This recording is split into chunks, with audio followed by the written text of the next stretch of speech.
It was the kind of trip Daniel Mercer had been talking about for months. Late September in the Kettle Ridge State Forest meant the summer crowds were gone, the air crisp but not yet freezing, and the streams alive with the last runs of trout before winter set in. At 42, Daniel was no stranger to these woods. Friends described him as a man who could navigate without a map, who carried a compass more out of habit than need. But to those closest to him, this weekend wasn't really about fishing or camping. It was about time. Time with his son, Caleb, 10 years old, small for his age, quiet in the way kids sometimes become when they've seen too much change at home. The divorce earlier that year had been messy. Custody schedules were tense. Daniel had been fighting for moments like this, away from lawyers, away from city noise, just the two of them in the wilderness. They left on a Friday afternoon. Daniel's old Ford Explorer packed with camping gear, fishing rods, and a cooler. The plan was straightforward. Park at the eastern trailhead, hike 6 miles to a remote fishing spot Daniel had used since he was a teenager, set up camp for 2 nights, and return Sunday evening. The forecast was clear, though the nights would dip into the low 40s, manageable for seasoned campers. Daniel's sister, who lived nearby, saw them off. She later recalled Caleb sitting in the passenger seat, clutching a small green tackle box he'd insisted on carrying himself. Daniel had promised to text when they reached the campsite, but no message ever came.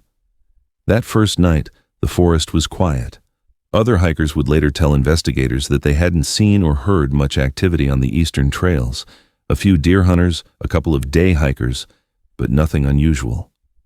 For Daniel and Caleb, it should have been an uneventful first leg of the trip.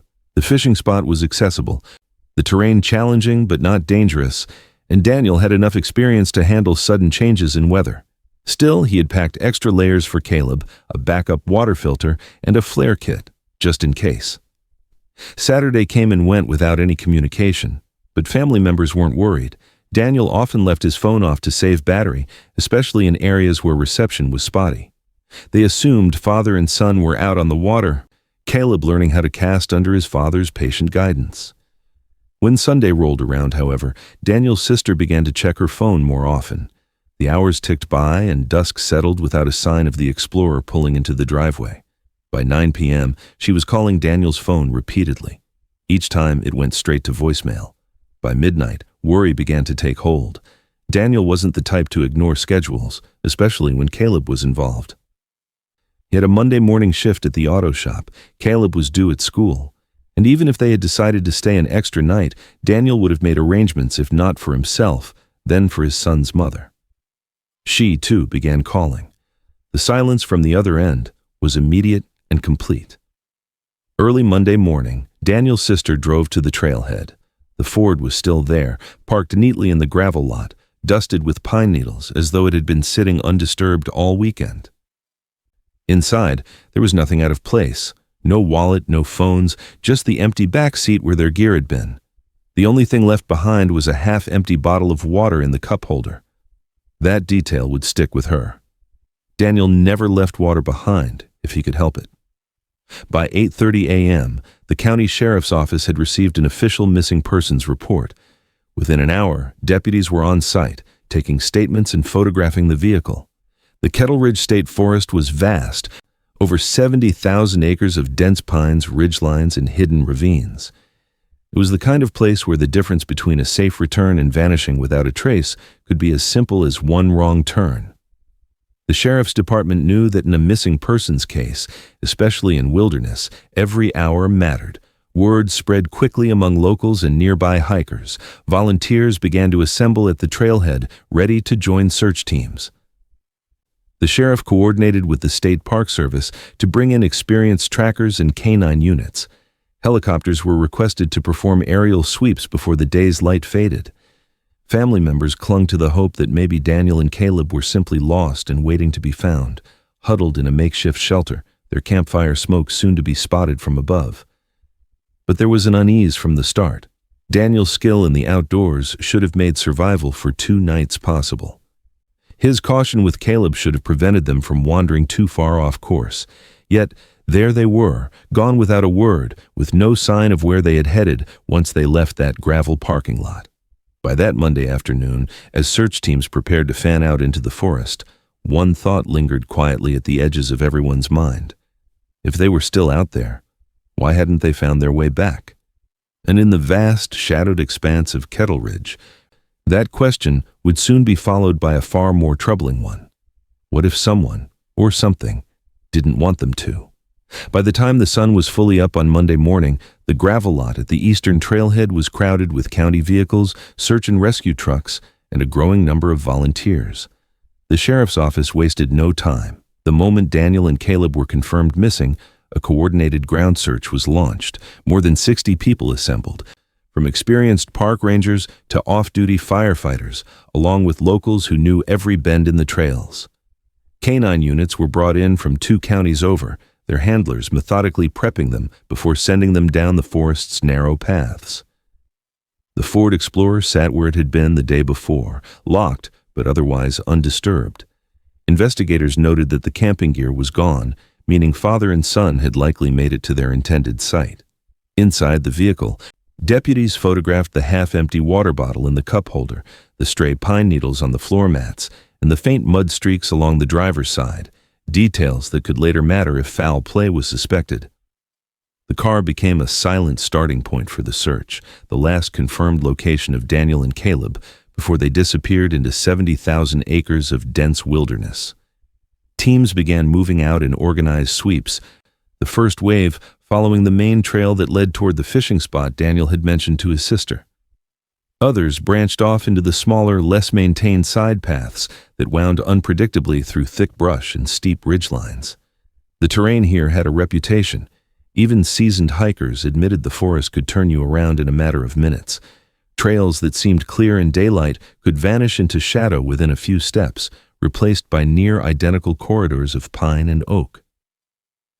Overhead, the thump of helicopter rotors broke the stillness as aerial units scanned the forest floor. But from above, the canopy formed a solid blanket of green and gold, hiding much of what lay beneath. Search coordinators knew that even if Daniel and Caleb had started a fire or waved a brightly colored jacket, it would take luck to spot them from the air. The choppers provided an advantage, but they were far from a guarantee. Locals who had lived their entire lives near Kettle Ridge gathered at the trailhead to speak with deputies. Some warned that the forest was unpredictable, that even confident outdoorsmen had gone missing for hours or days before finding their way back. One elderly hunter told them about sudden patches of fog that could disorient hikers, even in good weather. Others spoke of old, unmarked logging roads that branched deep into the woods, nearly invisible now under decades of regrowth.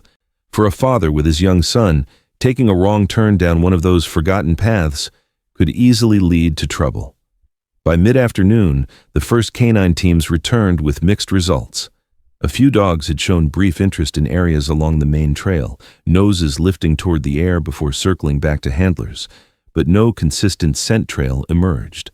This could mean the rain from the previous night had washed away traces, or that Daniel and Caleb had traveled farther off-trail than expected. Searchers began marking grids on maps, preparing to expand the coverage area before nightfall. Every so often, the radio would crackle with a possible lead, a set of faint impressions in the dirt that might be footprints, a broken branch that seemed fresh, a distant sound that someone thought could be a shout. Each time, hope rose briefly, only to fade when the evidence didn't hold up. The footprints turned out to be from a hiker who had passed through the day before. The broken branch was from a deer's path through the underbrush. The shout was nothing more than wind shifting through the trees. The day ended without a single confirmed clue to show where Daniel and Caleb had gone after leaving the parking lot. No footprints that could be matched, no discarded gear, no signs of distress. Just the vast and indifferent expanse of Kettle Ridge, swallowing up the searchers' bright jackets as they pushed deeper into its shadows. As darkness fell, the sheriff ordered everyone back to the staging area to regroup. Night searches were dangerous here, and without a lead to follow, it would be like hunting for shadows in a place already built on them. Still, no one spoke of stopping. The plan was to hit the trails again at first light, push further in and widen the perimeter. But as the volunteers packed away their gear and the helicopters disappeared into the fading sky, one quiet truth settled in. If Daniel and Caleb were out there, Every hour without contact made it harder to believe they would be found in the same condition they had left. And somewhere, beyond the reach of the flashlights and the maps, the forest kept its silence. By the second day of the search, investigators began shifting their focus from simply covering ground to reconstructing the last confirmed movements of Daniel and Caleb. Without clear tracks or belongings to follow, the only way to narrow the search zone was through the eyes and ears of others who had been in the forest that weekend. Deputies started interviewing hikers, campers, and hunters who had passed through the eastern trails in the 48 hours before the disappearance was reported. Each person's memory became a potential thread, though many were faded by the days that had already passed. One couple, experienced hikers in their 60s, recalled crossing paths with a man and a boy that Saturday around midday. They were near a fork in the trail, a point where one path continued toward the main fishing route and the other veered deeper into less maintained terrain. The couple said the man had a pack slung over one shoulder, and the boy carried something small and green, possibly a tackle box. They weren't certain, but the boy's height and hair color matched Caleb's description, and the man seemed about the right age for Daniel. What stood out most to them was the direction they were heading. Instead of continuing toward the fishing spot, the pair were walking the opposite way, toward a stretch of forest that had fewer marked trails and a reputation for being difficult to navigate. Another group, 3 friends on a day hike, reported something stranger. Late Saturday afternoon, as they were returning to the trailhead, they heard what sounded like shouting in the distance. It wasn't loud enough to make out words, and it came only once, faint and brief, somewhere off to the east. They stopped and listened for several minutes, but the sound didn't return. The group debated going toward it, but ultimately decided they didn't have enough daylight left. They assumed it was another group of hikers calling out to each other, but when they heard about the missing father and son days later, the memory took on a different weight. Investigators plotted these accounts on a map. The couple's sighting at the fork placed Daniel and Caleb several miles from the main trail by midday Saturday. The hikers' report of shouting, though vague, came from an area roughly in line with where the couple had seen them heading. It gave the search coordinators a smaller section of forest to focus on, but the zone was still vast, a tangled mess of ridges, ravines, and old logging cuts that were barely visible from the ground. Teams moved into the area with renewed urgency, combing through brush and checking the bases of steep drop-offs where someone could have fallen. The canine units were redeployed, handlers guiding them along potential routes between the 2 reported locations. Yet, hour after hour, nothing surfaced. No discarded food wrappers, no footprints, no broken gear. It was as if the trail had been clipped clean between those 2 sightings, leaving no trace of where the father and son had gone next. The absence of physical evidence was unnerving. In most wilderness disappearances, even if the missing aren't found immediately, there are signs, something dropped in haste, bent branches, an extinguished fire. Here, there was nothing. The couple's account and the hiker's memory of distant shouting were the only pieces of the timeline that existed between Daniel and Caleb leaving the parking lot and the search officially beginning. Everything else was speculation. Some on the search team began to wonder about the decision to head away from the fishing route. Was it intentional? Had Daniel decided to explore a different area, confident in his ability to find their way back? Or had they taken the wrong fork without realizing it? Others questioned whether the shouting was even related, a coincidence now tied to the case simply because it was strange and close in time. By late afternoon, the narrowed search zone had been covered in overlapping sweeps, but the forest gave up nothing. It was as if the man and boy had stepped into that fork in the trail and simply never stepped out again. The search coordinators gathered at the staging area, marking their maps with red circles that looked more like question marks than answers. Each marked point was a reminder of how quickly the trail had gone cold. And as night fell, the unsettling possibility began to creep into the edges of every conversation. If they hadn't left behind any sign of their presence, maybe it was because they never had the chance to. By the 5th day, the urgency in Kettle Ridge had shifted into something heavier, more desperate. The first wave of hope that Daniel and Caleb were simply lost and waiting to be found was thinning under the weight of each empty-handed search. The sheriff's office made the call to double the perimeter, pushing deeper into sections of the forest that had been considered low-probability zones in the early days. It meant more miles to cover, more manpower, and more risk. The crews were already working 12-hour shifts in rugged terrain that left boots soaked, muscles aching, and radio batteries drained before the day was done. Specialized teams were brought in to target areas others couldn't reach. Divers in black neoprene suits descended into the dark waters of narrow creeks and small lakes that dotted the forest interior. They worked slowly, methodically, feeling along the silty bottoms where visibility was reduced to inches. On the ridgelines above, cadaver dogs swept the slopes, handlers watching for the slightest change in body language, a turn of the head, a sudden stillness, any sign that the dogs had caught a trace of human scent. But with each passing hour, the task grew harder. By mid-morning, a storm front began rolling in from the west, the kind of dense low cloud that transformed the forest into a maze of dripping shadows. The wind picked up, rattling branches and scattering pine needles over every fresh track left by searchers.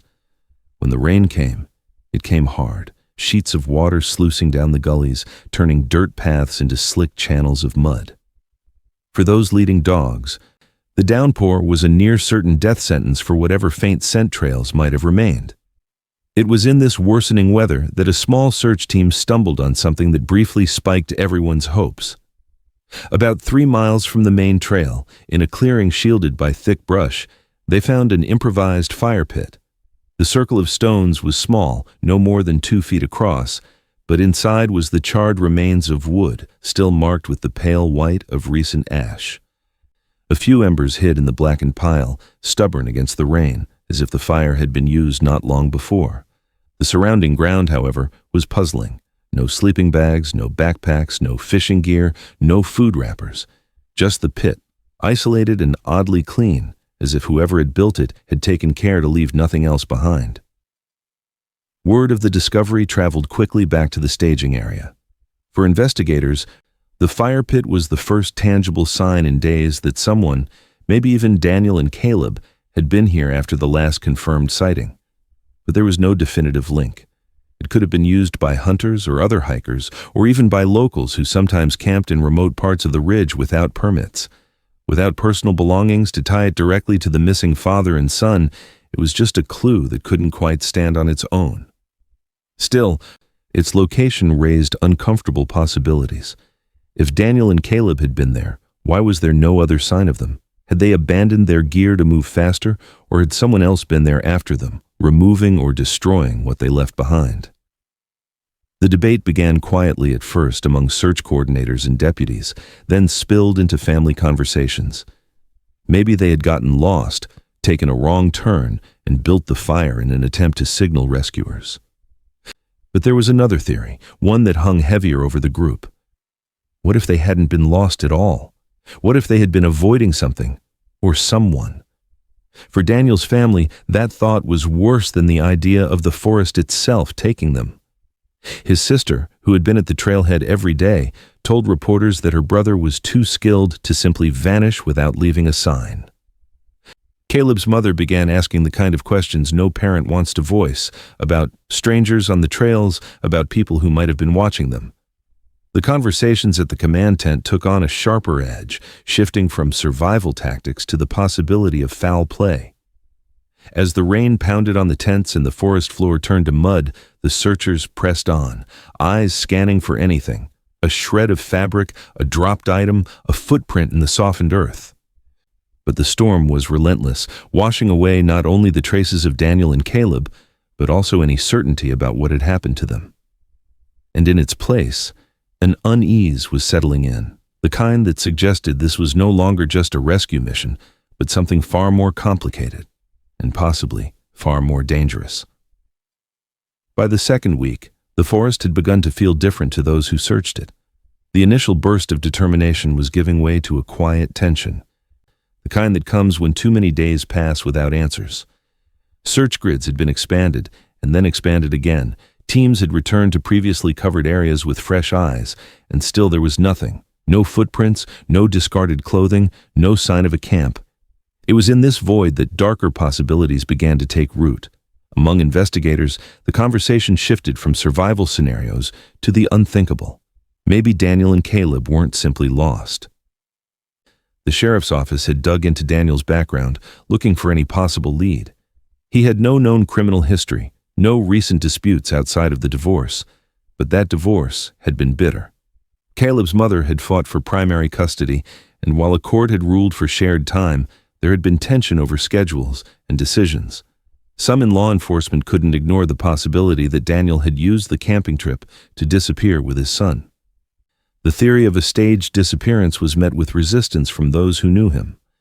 Friends described Daniel as a man devoted to Caleb's well-being, someone who wouldn't jeopardize his son's safety to make a point. But even they admitted the case didn't make sense. If Daniel had intended to vanish, why leave his car at the trailhead in plain view? Why not take supplies that would make long-term living off-grid possible? Another possibility began circulating quietly among searchers, that father and son had stumbled onto something they weren't supposed to see. Kettle Ridge, like many large forests, had its share of whispered stories, illegal hunting camps, hidden marijuana grows, even rumors of more dangerous criminal activity operating out of remote shacks and cabins. None of it had ever been proven, but the remoteness of the area meant it was possible. If Daniel and Caleb had walked into the wrong clearing or crossed paths with the wrong person, the outcome could have been swift and final. It was Daniel's brother, increasingly frustrated by the lack of progress, who decided to hire outside help. He brought in a private tracker with decades of experience finding missing persons in wilderness settings. The man arrived quietly, avoiding media attention, and spent his first day walking the perimeter of the known search area alone. On the second day, he asked to be taken to the northern edge of the grid, near a long abandoned logging road overgrown with moss and blackberry vines. There, he found something the official teams had missed, faint, irregular drag marks in a patch of soft earth just off the old road. They were barely visible, perhaps a few days old, the kind of marks that might be left by something heavy being pulled or carried awkwardly. The tracker followed them for about 30 yards before they disappeared into thick brush, swallowed by a tangle of undergrowth that made further tracking nearly impossible. He marked the spot, photographed the impressions, and brought the information to the sheriff's team. The discovery sparked immediate debate. Some saw it as potential evidence of foul play, possibly indicating that one or both of the missing had been moved by a third party. Others cautioned against drawing conclusions. The marks could have been left by an animal dragging prey or by debris shifting downhill. Without more, it was speculation layered on top of an already fragile case. Still, the image of those faint drag lines lingered. They offered a grim alternative to the idea that Daniel and Caleb were lost somewhere in the forest, waiting to be found. It suggested movement, deliberate movement, away from the areas where searchers had concentrated. If true, it meant the search strategy might have been flawed from the beginning, chasing shadows in the wrong part of the woods. And as the second week drew to a close, the question hanging over everyone's heads was no longer just where Daniel and Caleb had gone, but who else might have been out there with them. By the fourth week, the search command post at the Kettle Ridge trailhead had the look of something winding down. The large map boards, once layered with fresh notations and red markers, now held the same lines that had been there for days. The ground teams were coming back earlier, their reports unchanged. No new tracks, no personal items, no signs of life. The forest, disturbed and combed through for nearly a month, was beginning to heal over. Trails that had been beaten into mud by boots were drying and blending back into the undergrowth. The sharp edges of cut brush were browning, curling into the shapes of the living plants around them. Fall leaves were beginning to drift down in heavy numbers, settling over everything like a slow, quiet erasure. The sheriff's office announced that, barring any new credible leads, the large-scale search would be suspended at the end of the week. Resources would be reallocated, and only periodic checks would be conducted. For the Mercer family, it was a blow they had both seen coming and tried to deny. On the final day of official operations, they organized a small vigil at the trailhead. A few dozen people gathered in the cold air, friends, extended relatives, some of the volunteers who had given their time to the search. Candles were lit, though the wind kept threatening to take them out. Daniel's brother spoke briefly, thanking everyone for their efforts. But the image that would stick in people's minds was of Caleb's mother, standing apart from the group near the tree line. She looked pale, hollowed out, clutching her coat closed at the throat as if holding herself together. She didn't speak to the crowd. She just stared into the darkening woods, as if by sheer will she might pull her son back from them. When the last official search vehicle left the gravel lot that evening, it marked the end of the structured hunt for Daniel and Caleb. But it didn't stop everyone. Over the following year, the forest would see a strange assortment of unofficial searchers moving through its depths.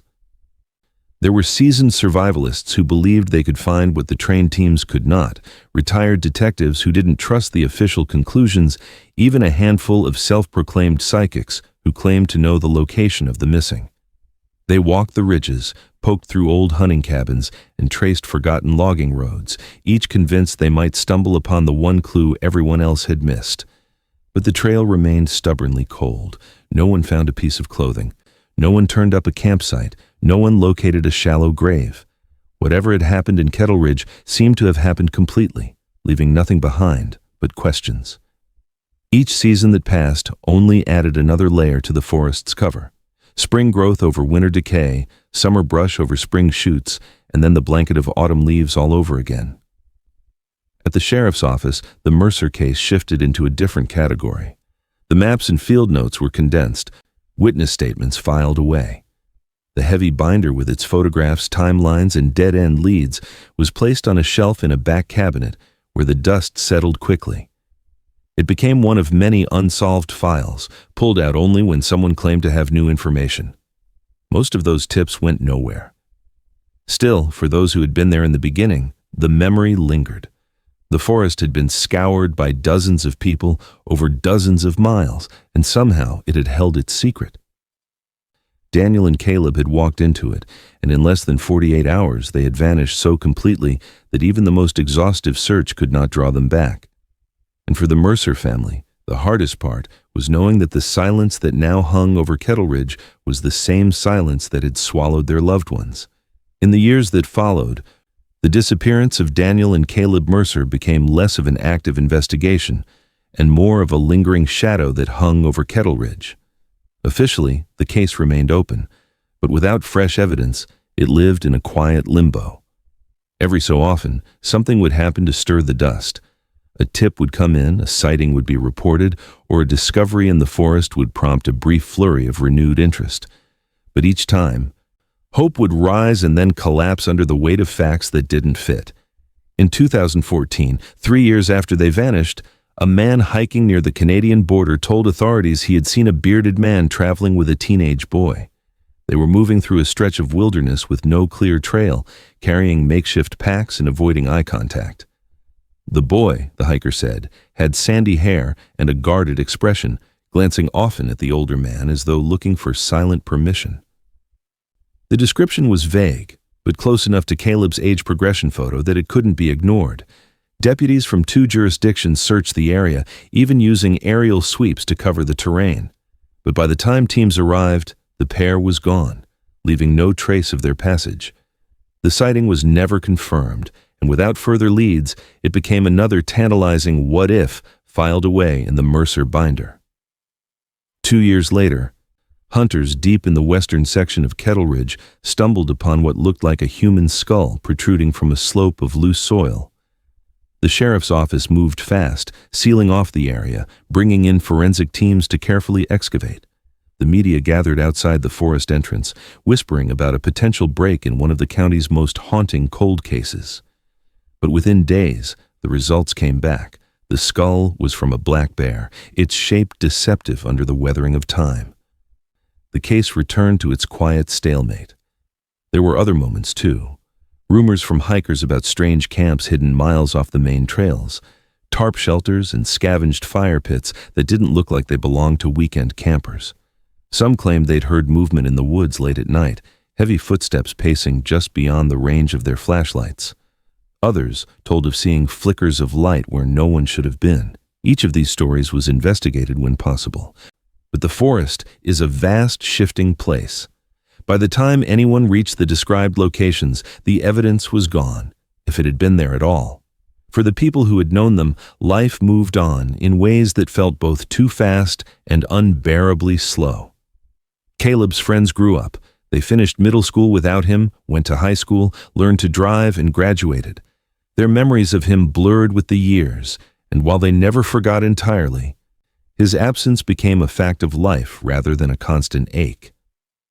Daniel's brother carried the loss differently. Every fall, near the anniversary of their disappearance, he would make the drive to the eastern trailhead. He brought with him a laminated photo of Daniel and Caleb, one of the last taken together, and left it secured to a tree at the start of the trail. Some years he left flowers, other years a small fishing lure, a quiet nod to the trip that was supposed to be about bonding, about healing. Caleb's mother rarely came to these visits. In the early years, she attended vigils, spoke to reporters, pleaded for information. But as time wore on, the public appearances stopped. Those who saw her in town said she had a look about her, as if part of her mind was always somewhere else, as if she had accepted that whatever answers might exist were no longer within reach. A decade after the disappearance, the case had shifted fully into local lore. Newcomers to the area would hear about it in pieces, from an old bartender telling the story on a slow night, from hikers trading tales around a campfire, from teenagers daring each other to walk the trail at dusk. The details were sometimes warped by retelling, but the core was always the same. A father and son walked into the forest one weekend and never came out. No bodies, no evidence, no explanation. For those who had been there in the beginning, the ghost story version stung. It stripped away the raw truth that two lives were still unaccounted for, and that somewhere in the woods or far beyond them, the truth still existed, buried under years of silence. But without new evidence, without that one undeniable piece of proof, the story was destined to drift further into the realm of campfire legend. Still, each fall when Daniel's brother stood at the trailhead with the laminated photo, there was a moment, brief, private, when the forest seemed to pause. When the air held a kind of stillness, as if the place itself remembered. And though he never said it aloud, he always left with the same thought. If they were out there, in whatever form, they were not entirely gone. And maybe, just maybe, the forest would give them back someday. It was late spring of 2023 when the silence around the Mercer case cracked for the first time in over a decade. A logging crew, contracted to thin a section of forest along the far northern edge of Kettle Ridge, had been working for days in an area no one had given much thought to before. The location was remote and rugged, a section of steep slopes and tangled undergrowth so far from any established trail that it had never factored into the original search grids. On a cool Thursday morning, one of the crew members stepped away from the machinery to inspect a dense thicket just beyond the work zone.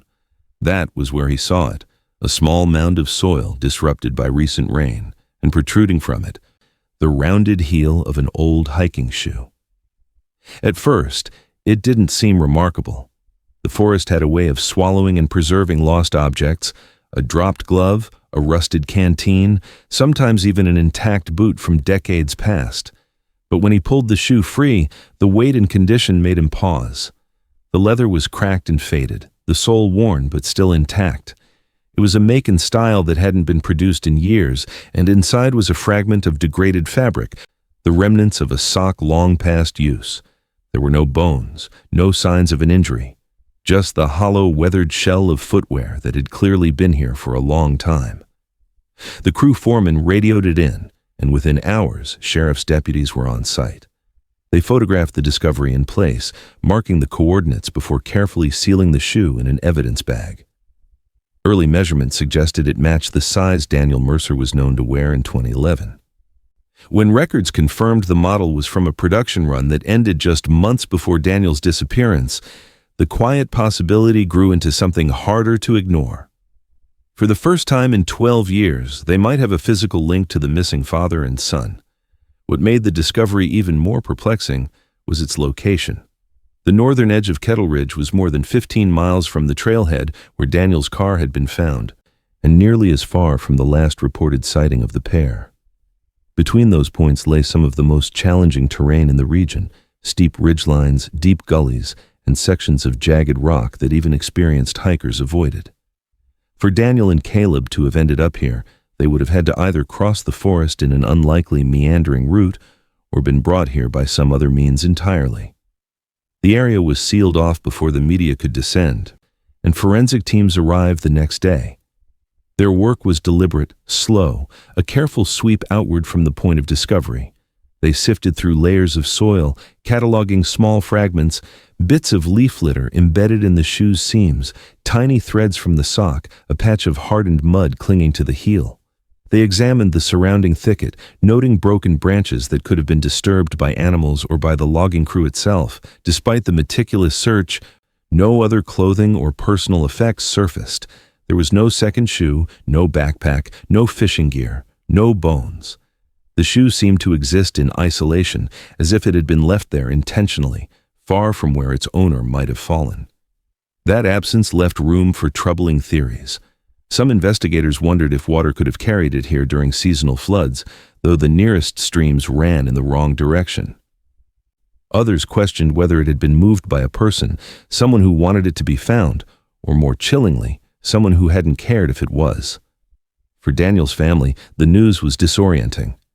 His brother drove out to the staging area but wasn't allowed near the site.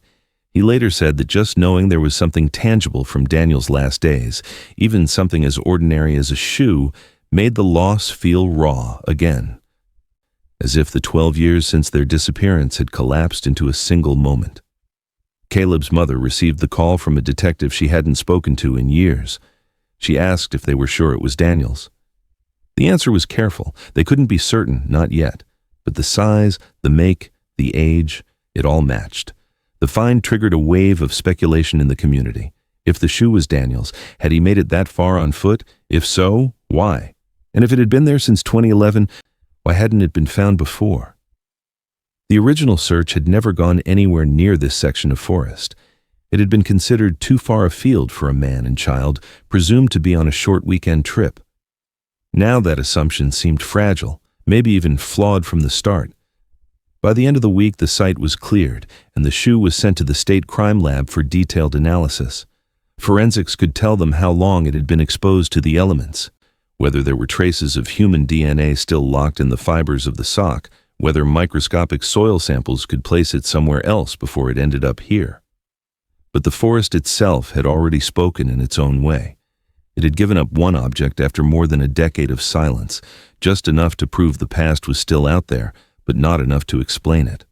And as the forensic vans drove away and the logging crew resumed their work at the edge of the ridge, one thing became painfully clear. A single shoe had reopened the case, but it had also widened the mystery. Somewhere between the trailhead in 2011 and this steep remote corner of Kettle Ridge in 2023 was the rest of the story. The problem was, the forest wasn't telling it. At the state crime lab, the hiking shoe was treated as though it were a human body, photographed from every angle, documented under strict chain of custody protocols, and examined in a controlled environment where even the smallest trace could be preserved. Technicians noted immediately that it showed no signs of the tearing or puncturing typically left by scavenging animals. The leather was cracked with age, the stitching frayed in places, but the overall structure was intact. On the outer sole, there was faint pitting and discoloration consistent with long-term soil contact, but no damage that would suggest it had been chewed or dragged by wildlife. That detail alone narrowed certain possibilities. The first priority was to determine how long the shoe had been in the ground. Soil samples were collected from inside the shoe, between the layers of the sole, and from the area immediately surrounding where it had been found. Under microscopic analysis, technicians saw clear signs of deep burial, compacted mineral layers that take years to form, embedded in the creases of the leather. But there was also evidence that it had been disturbed recently. The outermost soil particles were loose, as though the shoe had been shifted or unearthed within the last year. This disturbance aligned with two possible scenarios. The first was environmental. Heavy rains or seasonal flooding in the northern section of Kettle Ridge could have loosened the earth and exposed it. The second was far more troubling, that a person had moved it, intentionally or otherwise. If it had been placed there recently, it meant someone had access to the shoe long after the original disappearance, raising questions about where it had been during those missing 12 years. The fragment of sock inside the shoe was brittle, its fibers breaking apart under the slightest touch. DNA testing was attempted, but the degradation from moisture and time made recovery nearly impossible. What came back was inconclusive, faint human markers that could not be matched to Daniel's DNA profile with any certainty. It was a frustrating result for investigators because a positive match would have transformed the find from a suspicious artifact into direct physical evidence linking the site to one of the missing. The lab also examined the materials themselves. The leather fragments and stitching patterns were cross-referenced with manufacturing data, confirming the shoe was from a production batch that ended in 2011. While this didn't prove it was Daniel's, it fit the timeline almost perfectly. Caleb, at age 10, would have worn a much smaller size, and the dimensions of this shoe were consistent with an adult male of Daniel's height and build. For investigators, the circumstantial weight was enough to treat it as likely belonging to him, but without the missing half of the pair or additional belongings, they could not say so definitively. The location where it was found remained the most baffling detail. Investigators studied old search maps and confirmed that in 2011, no team had worked anywhere near the northern ridge where the logging crew uncovered it. The original reasoning was sound. The distance from the trailhead to that sector was too great for a father and young child to reach in the short window between their last sighting and when the search began. To end up there would have required either a disorienting and improbable trek across dangerous terrain or transportation by someone else. Several theories emerged, each with their own flaws. One was that the shoe had been carried north by floodwaters over the years, but hydrology experts pointed out that the region's streams and runoff channels flowed in the opposite direction, making this unlikely. Another theory was that Daniel had been moving north in an attempt to reach a road or exit point, possibly in a bid to escape something or someone. If so, the route would have taken him through some of the most grueling terrain in the ridge, and it didn't explain why the rest of his belongings hadn't been found nearby. The most unsettling theory was that the shoe had been placed there deliberately, either in 2011 or much later, as a way to confuse or mislead anyone searching for the Mercers. If this was the case, it implied the involvement of another person, someone who had contact with the missing pair after they left the known trails. That possibility reignited the quiet suspicion of foul play, a suspicion that had never been proven, but had also never entirely disappeared from the investigation. When word of the find leaked to the public, fascination with the case surged again. Local newspapers ran headlines revisiting the timeline. Social media threads dissected every possible route from the trailhead to the discovery site, and amateur sleuths pored over topographical maps looking for overlooked connections. For people who had lived in the area at the time, the return of the case to headlines stirred old unease. If Daniel's shoe had been up there all along, what else was still hidden in Kettle Ridge? And if it had not been there, then who had placed it, and why? For the Mercer family, the renewed attention was a double-edged sword.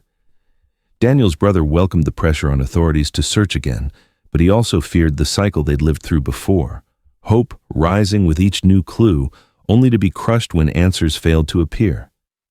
Caleb's mother avoided interviews entirely, telling friends she could not bear to reopen wounds without certainty of closure.